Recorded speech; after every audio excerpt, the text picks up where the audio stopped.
queremos una democracia militante. La casa está en orden. Dicen que soy aburrido. El que depositó dólares recibirá dólares. ¿Qué te pasa, Karim? Y esto no es positivo. Muy buenos días a todos y a todas. Creo que tenemos una ley que diga que por ley somos todos felices. Los que tengan que hacer la cuarentena van a cumplir la cuarentena.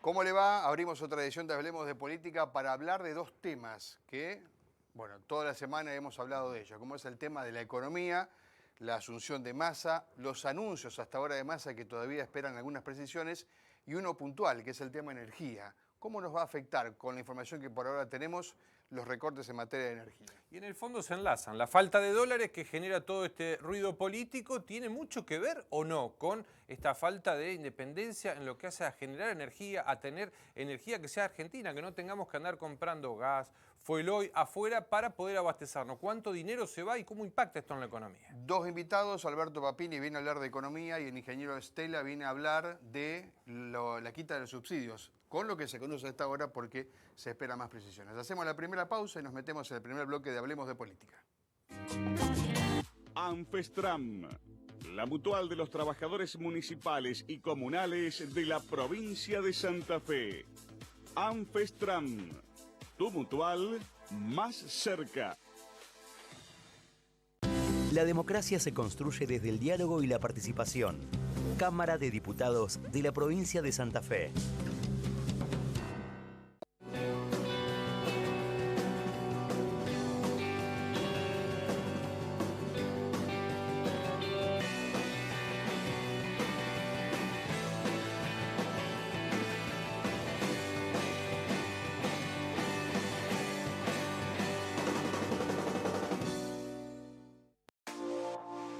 Consejo Municipal de Santa Fe.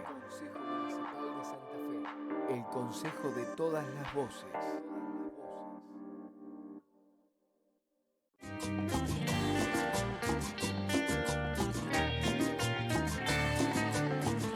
Bueno, semana movida, si la tenemos los argentinos, la que pasó y seguramente la que vendrá, esto no cesa, pero hay anuncios en primera medida, hay algunas que ya se han anunciado. Massa dijo qué es lo que quiere hacer, congelar lo que es el ingreso al sector público y otras tantas. Alberto Papini, economista, gracias por visitarnos.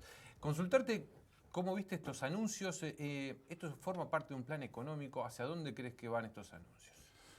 Yo creo que no son medidas, digamos, ¿no?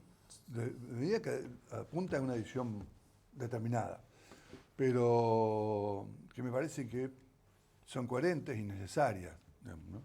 Tratar de reducir el déficit es necesario, porque hoy el déficit que tiene Argentina, después de lo que dejó la pandemia, digamos, donde tuviste caídas de ingresos, mayores gastos para atender la pandemia y demás, te quedó un déficit elevado y ya venías con déficit anterior. Por lo tanto hay que encarrilar las cuentas, digamos. No es verdad que vos si tenés un pequeño déficit cause inflación, pero cuando el déficit es muy importante, en realidad influye sobre las expectativas y esa expectativa termina influyendo sobre el dólar y sobre los precios, digamos. Entonces, acá hay que diferenciar las cosas. Entonces hay algunos que dicen que no importa el déficit, yo creo que importa cuando es importante, como el que tenemos ahora, y aparte porque, aunque técnicamente por ahí no influye, sí influye sobre la expectativa y te termina quedando inflación. Por lo tanto me parece perfecto que enmarquen la mirada hacia bajar el nivel del déficit, que creo yo que lo tendría que bajar un poquito más inclusive de lo que dice. Alberto, o sea que si uno apunta a ordenar las cuentas, digamos, de alguna manera, ¿no? Achicar el déficit, emitir menos, ¿eso supone que va a ir ordenando la otra historia, que es la historia de la inflación? ¿Crees que es así? Son condiciones necesarias pero no suficientes. Ajá. Es decir, son las condiciones que tiene que tener para tener algo ordenado, digamos, ¿no? Sí. Tenemos dos cosas, por un déficit fiscal, digamos, que genera expectativas, digamos, en algunos sectores pero lo fundamental es la falta de dólares, digamos, ¿no? Sí. Entonces vos tuviste, el año pasado creciste al 10%, Y Argentina tiene lo que llamamos nosotros elasticidad. ¿Cuánto aumenta las importaciones cuando aumenta el producto?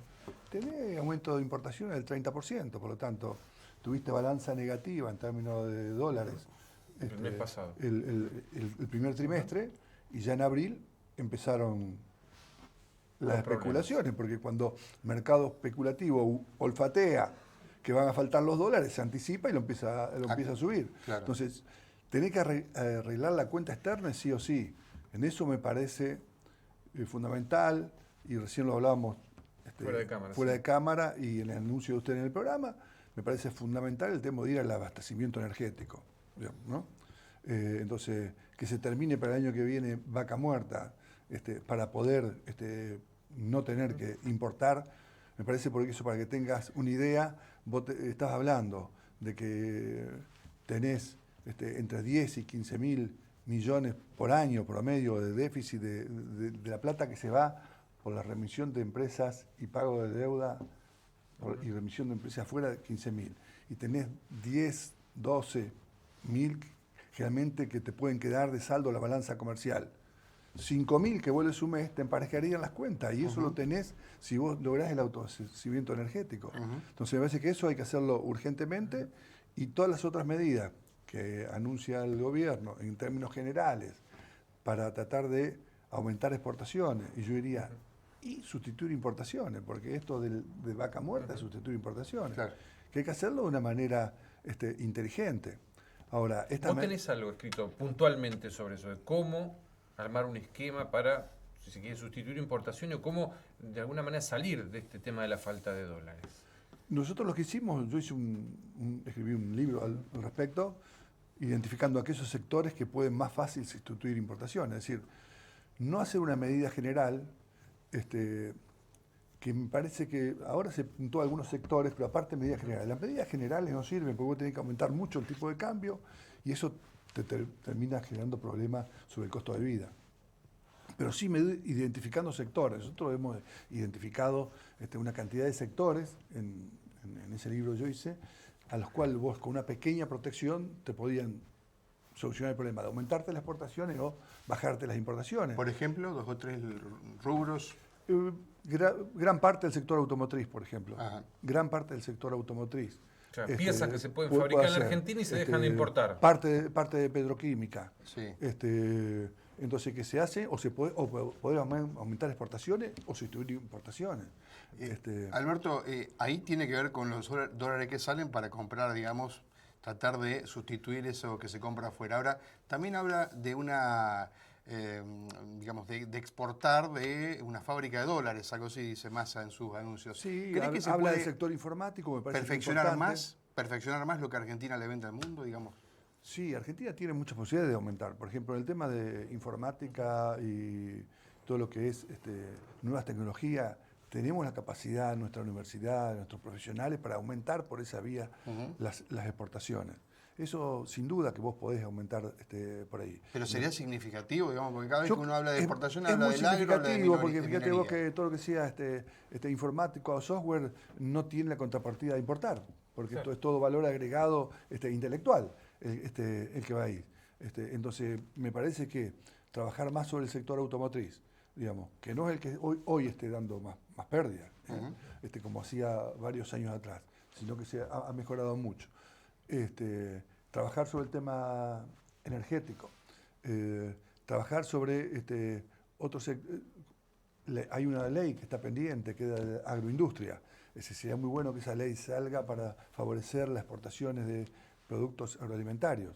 Entonces me parece que con esas cosas Argentina puede mejorar su balanza, y también tiene que hacer un control de la balanza de capitales, es decir, de los capitales. Y yo creo que tienen que hacer algo que no se menciona, que es ir a una nueva ley de inversiones, donde las inversiones extranjeras apunten directamente a venir a instalarse acá, pero para que nos ayuden a exportar. Inversiones extranjeras que vengan, ganen el mercado interno, después con las ganancias en pesos, compren dólares, se lleven los dólares, lo que hacen nos aumenta nuestro problema. Entonces hay que llamar al capital extranjero porque tiene buena tecnología, tiene tecnología de punta, pero en aquellas producciones que te ayuden a exportar. Digamos que los dólares que se llevan, primero te los generen. O sea, el Estado tendría que fomentar ese tipo de cosas, ese tipo de inversiones extranjeras. Y el Estado tendría que hacerse cargo, digamos, de tratar de impulsar la producción de aquellos bienes que pueden ser tranquilamente sustituibles, como por ejemplo fertilizantes. Ajá. Entonces ahí, por ejemplo, tiene que haber, tenemos posibilidad de fabricación. A largo plazo tenés el litio, nunca probamos con el cobre, porque si de un lado de la cordillera hay cobre, del otro lo puede haber. El litio está comprobado, entonces, y ha apuntado el gobierno mucho a la minería, que es el que le puede dar en el corto plazo. Ahora, Alberto, y va a ser, creo que en estos esquemas de apuntar con la minería, con el Vaca Muerta, va a que tener un diálogo maduro con los sectores ecologistas, digamos, ¿no? Vos estás mencionando un proyecto de país aquí a 20, 30 años, pero el problema es el día de mañana en Argentina. Entonces, ¿crees que los anuncios de Massa son cumplibles y pueden estabilizar la economía al menos? Tratan de estabilizarla en el corto plazo. Ahora, si vos haces un plan serio que al mediano plazo te pueda dar resultados, vos también vas bajando las expectativas, digamos, ¿no? Y creo que tenemos que aprender que no podemos crecer al 7, al 8, al 10%. ¿Está? Primero porque ya hay una ley que se llama Ley de Tirwell que dice que aplicada en la Argentina no podés crecer, no es conveniente crecer más del 5%. Ajá. Y eso está demostrado ahora, porque el crecimiento del 10% que tuvimos el año pasado te generó un cúmulo de importaciones importantes que te deja un saldo, te quedás sin reserva y ese fue el problema. No podemos crecer más del 6, 7%. Y entonces ahí me parece que el Estado tiene que ser muy inteligente en su ajuste, porque tiene que hacer obras que tiene que hacer, que son imprescindibles, pero también tendría que desalentar el crecimiento, digamos, no haciendo demasiado gasto, cuando está creciendo el sector privado, para que el producto no crezca más de lo que tiene que crecer y de paso se ahorra unos dólares, se ahorra unos pesos para el presupuesto y unos dólares para el país. Claro. Alberto, gracias por venir a hablar de política con nosotros, como siempre, muy amable. Bueno, gracias a ustedes. Hacemos una pausa y se sienta con nosotros aquí el ingeniero Stella. Viene a hablar específicamente del tema subsidios energéticos. Se construye desde el diálogo y la participación. Cámara de Diputados de la provincia de Santa Fe.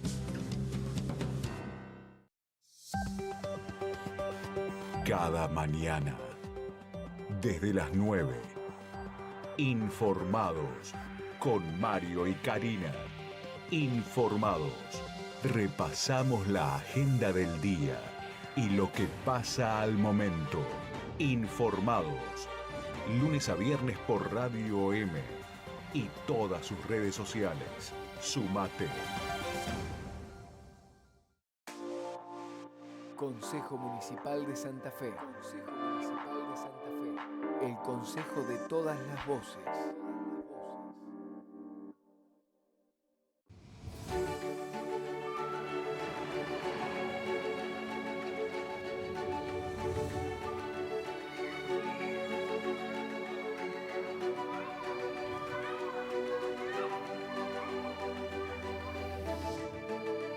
Generando oportunidades.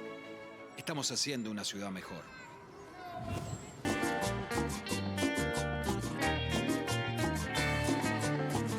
Bueno, ¿va a pagar mucho, va a pagar poco en materia de la cuenta de la energía eléctrica, del gas? La verdad que es difícil decirlo ahora exactamente, pero sí tenemos algunos indicios que nos permiten determinar que la quita de subsidios seguramente insumirá mayores gastos para... Sí, algunos dicen un tarifazo. Claro, muy es un exagerado. tarifazo, no es un tarifazo. Claro. Así que le hemos traído al ingeniero José Stella con esta tarea que le hemos dado de tratar de saber cuánto más vamos a pagar en materia de la factura de la EPE, la factura del gas. Ingeniero, gracias por estar aquí. Hay cosas todavía no se saben, ¿no? De los anuncios de Massa. Introdujo un número 400 kilowatts, no se sabe si es mensual o bimestral, pero hasta ahora, si usted tiene que explicarle a su amigo, su vecino, y decir, bueno, ¿cuánto más va a pagar usted? ¿Qué es lo que se puede decirle al santafesino en este momento? Bien, buenas tardes, buenas noches, gracias por la invitación. Lo que primero diría a mi vecino, lo que vengo diciendo siempre, que haga eficiencia energética y que haga ahorro energético. Sí. ¿Por qué? Porque con estas medidas, nuevas medidas económicas, donde han designado a Rubinstein a la cabeza del equipo de Massa, Rubinstein va a ir buscando el déficit cero. Y el déficit cero implica que deje de subsidiarse a la energía, tanto eléctrica como gas. Por lo tanto, más allá de las medidas puntuales que están dando ahora, esto de anotarse para seguir gozando de los subsidios algún segmento de la población, va a aumentar a ir al precio que debería tener la energía eléctrica. Entonces, en la provincia de Santa Fe y en todas las provincias hay un costo de mercado, que es el costo de generación más transmisión, y a eso la provincia le agrega el valor agregado de distribución y le agrega los impuestos. Entonces, lo que se va a ir dejando de subsidiar paulatinamente o en 2 tramos, o todo aquel que no reúne las condiciones o que son segmento de alto ingreso, le van a cobrar el valor real del costo de generación. Entonces, ¿cuánto es el valor del costo de generación hoy? Hoy estamos hablando de más o menos 15 pesos el costo de generación, promedio ponderado para el mes de junio. 15 pesos. 15 pesos el kilowatt hora. Camesa, la EPE, le cobra 2,5. Algún factor más, vamos a ponerle 3. Entonces, si le van a ir pasando el subsidio, falta un montón. ¿Eso qué quiere decir? De 3 a 15. De 3 a 15. Hoy se subsidia el 80% del costo de la energía. O sea, 5 veces más vale lo que hoy pagamos en materia 5 de veces más del costo de generación. Sí. Resumiendo, no significa que el costo de la EPE va a aumentar por 5. Correcto. Porque tiene una partecita que... O sea, es incorrecto si yo pago 100 que vaya a pagar 500, 600. No, exactamente, es incorrecto. No hay claro, es una parte. Resumiendo, aquel que que no entró en, digamos, en los subsidios porque tenía 3 casas, porque tenía 5 autos último modelo, no entró. Ese sí va a tener un tarifazo, seguramente. Ni dudar. Sin lugar a duda. Ese va a pagar el doble. Tranquilamente el doble. Digamos, podés arriesgar que el doble tranquilamente. Así es. Aquel que consume, que hoy decía la EPE es un 400, no es caprichoso lo que han puesto 400 kWh, porque dicen que todas las distribuidoras dicen más o menos es el rico Córdoba, entonces más o menos el promedio del 80% de la gente hasta el 90% de los que consumen eso. Pero viene el verano. En el verano generalmente eso cambia, en el caso de la zona norte. Ahí va a haber un toque también, digamos, de aumento. Sí, va a haber un toque de aumento. Hay que ver cuánto van a trasladar los precios. Entonces va a pagar, si paga el precio promedio hoy, ese cliente de 400 kWh, y vamos a ponerle que son bimestrales a esos. Que no se sabe aún. Que no se sabe aún. O si fuera 800 kWh bimestrales, que sería el doble, que pagaría un poco más, pero hoy en la provincia de Santa Fe ese cliente está pagando más o menos 14, 15 pesos promedio, ¿sí? Si agarra la factura, ese vecino, y divide lo que paga, dividido el consumo, y le da 400, bueno, le da 15 pesos el kilowatt hora. Y ese va a ir pagando progresivamente, va a ir pagando 18, va a ir pagando 21. ¿Se entiende? Sí, sí. ¿Sí? Igualmente, usted lo especifica el valor del kilowatt hora, pero es un valor que se mide en dólares. Quien genera lo mide en dólares, ¿no? O sea que cada toque que se le haga al dólar, también nuestras facturas, si se traduce textualmente en la factura lo que tiene que ver el dólar, cada toque del dólar significa que podría estar más arriba. Esa apreciación que vos has hecho es crucial. ¿Por qué es crucial? Porque eso, el valor del costo de generación promedio que estuvo, digamos, para este semestre que va desde abril del 2022 hasta octubre, vale, el primer trimestre valió $126, valuado a qué tipo de cambio oficial. Y el segundo trimestre, $106, valuado a tipo de cambio oficial. Entonces, por ahí muchos se preguntan qué quieren, digamos, porque está este tema de la macro, de devaluar de shock o gradualmente. Si devaluaban, si había una devaluación del tipo de cambio, impactaba directamente en el precio de energía, por lo tanto se trasladaba directamente a inflación. Entonces, con este comentario que vos has hecho es que el precio va a seguir aumentando, van a seguir después tocando seguramente el tipo de cambio, ¿sí? Y también eso va a ir trasladándose a precio de la devaluación sería catastrófica, digamos, para lo que es el impacto. Por otro lado, digo, para que no todas parecen malas, una buena es que el invierno fue bastante benévolo, se importó menos gas que años anteriores. Sí, se importó un poquito menos de gas que años anteriores, el tema que estos barcos que vinieron a un precio exorbitante. donde el valor promedio, que antes era 7, por ahí llegó a los 9 u 11, los últimos barquitos que vinieron allá en septiembre, digo 11... 9 millones de dólares. No, 11 pesos el BTU. ¿Sí? El BTU oro, que es una unidad, digamos, de gas. Llegó a valores de 45, 50 y hoy estamos hablando de valores de 30, de los últimos barcos que están viniendo. ¿Por qué fue benévolo? Porque al no hacer tanto frío se necesitó menos gas necesitamos menos gas en los usuarios residenciales. Ingeniero, nos queda un minuto. 2 o 3, usted habló y habla siempre de la eficiencia energética, esto es que la gente haga más eficiente el consumo. 2 o 3 puntos que para la persona que nos está mirando, ¿en qué puedo yo ahorrar energía? Bien, el primer punto tiene que ver con la iluminación, porque todos tenemos iluminación, entonces, y es lo más fácil que podemos hacer, cambiar las lámparas a LED directamente. Se viene el verano, no tenemos que tener los aire acondicionados prendidos, ¿sí? No podemos cambiar el auto, entonces aprovechemos y cambiamos el aire acondicionado veterano que tenemos y compremos un inverter. Tenemos una heladera que tiene años, va a consumir 4 veces más, digamos, de lo que 4 veces más que un inverter. Hay que invertir en una nueva heladera. Hay que invertir en una nueva heladera. Aquel que no puede invertir, pequeñas estratégicas, o cuáles son los artefactos que más gastan. Ya dijiste el aire acondicionado, la heladera. La heladera es uno de los artefactos que más gasta porque uno no tiene, digamos, en cuenta. Entonces la heladera no tiene que estar ultra cargada. La heladera no tiene que... Entonces hay que hacer una estrategia de un uso racional de la heladera. O sea, todos los elementos tienen que estar adentro que yo necesito refrigerar, ¿sí? Por ejemplo, no tengo que guardar los rolitos que me sobran del asado un domingo para dentro de 15 días porque me va a salir más barato comprarlo de nuevo que no mantenerlo. Claro. Y la heladera tiene que estar bien cerrada, o sea que no tiene que tener pérdida de burlete. Si no puedo comprar una heladera nueva, lo que sí o sí tengo que verificar que el burlete esté cerrando bien. Y esa sería una buena pequeñas cosas, pero en definitiva de eso se trata. Y seguramente vamos a tener mucha más charla alrededor de este tema. Bien.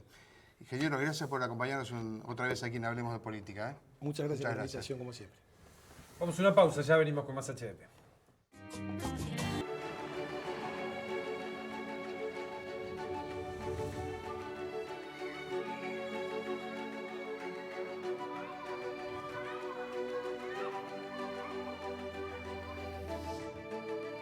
Generando oportunidades, estamos haciendo una ciudad mejor.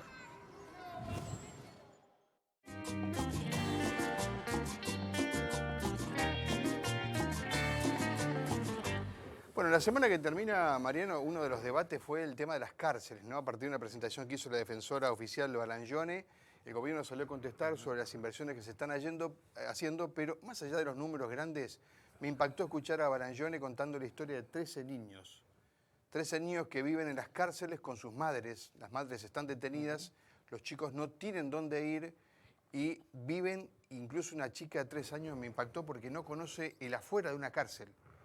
Y hizo un llamado para que, si el problema no es mayúscula, no es tan grande, son 13 casos nada más, el Estado pueda vincular al municipio, el jardín de infantes o la escuela, para que esos pibes tengan otro destino. Quien debe cumplir la pena es la madre, no son los chicos. Pero bueno, es una cuestión que me llamó mucho la atención. Se viene otra semana de paros. Los gremios están en pie de lucha, están pidiendo adelantamiento. El gobernador dijo, vamos a esperar, es en septiembre cuando tenemos que sentarnos a negociar. Septiembre se acerca, estamos cada vez más ahí, pero algunos decían, no, va a esperar los anuncios de Massa y después se verá. ¿Será esta semana que haya diálogo? El tema es que una básica del gobierno, si hay paros, no se convoca al diálogo. Así que me parece que va a haber que esperar inclusive hasta la otra semana. Gracias por su presencia. Nos reencontramos en la próxima edición de Hablemos de Política. Nos vemos.